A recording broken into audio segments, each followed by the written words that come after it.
Hey guys, how's it going? Josh here. In today's Comic Moments, we have Teen Titans issue number 8.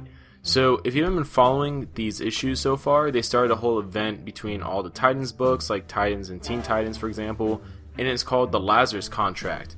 Now, it has Deathstroke in it, and contrary to what you may think from just the title itself, it has nothing to do with the Judas Contract.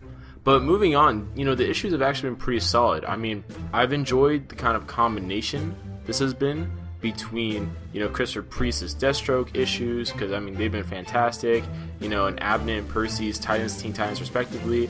I just thought, it's been a really good collaboration. I hope other kind of family titles do this as well. So kind of moving into the actual thing we're going into today, both Wally West, the new 52 Wally West and the old Wally West, both of them are kind of captured by Deathstroke. And, they're trying to plead with Deathstroke a little bit, basically get out of there. The younger Wally West, I'm just going to call him Kid Flash. Kid Flash is really confused here. He doesn't really know what's going on. He's kind of confused by the fact that there's another Wally West who's a Flash. And also he's kind of confused by the whole situation with him being captured, which I will say doesn't make a lot of sense because they have met before. I guess the writers forgot about that, whatever.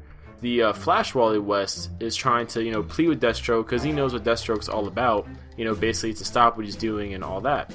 Deathstroke doesn't really care. Basically, Deathstroke wants the Speed Force. So Wally's not going to give it to him, so he basically knocks out Wally. He takes Kid Flash Wally, and he kind of, uses that silver tongue of his to convince him to kind of see his side of it. In the process, stealing Kid Flash Wally's Speed Force energy. He does that, and then he goes to the knocked out Flash Wally West and steals his also.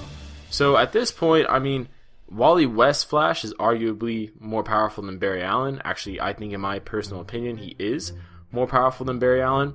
So to combine that with any other speedster, or just to have Flash Wally West's powers in general, is pretty ridiculous. And if you don't know, the kind of goal of this is basically the whole plot of this, event at this moment is Deathstroke wants to go back in time and save, Grant Wilson, who is his dead son, which, Deathstroke personally believes is what has led him down this more violent path of his life.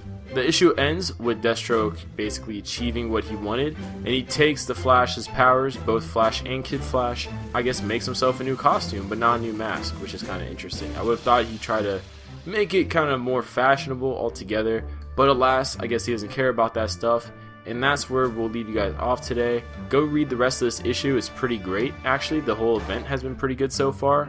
It's nice to see these more self-contained events, while, the whole big Dr. Manhattan, Watchmen-like events going on. It's nice to have these kind of smaller, more intimate ones also, especially when they're so well written. Shout out to Christopher Priest, who's probably making sure this is like an A1 event, because Christopher Priest is a A1 talent. We'll catch you guys later, and have a good one.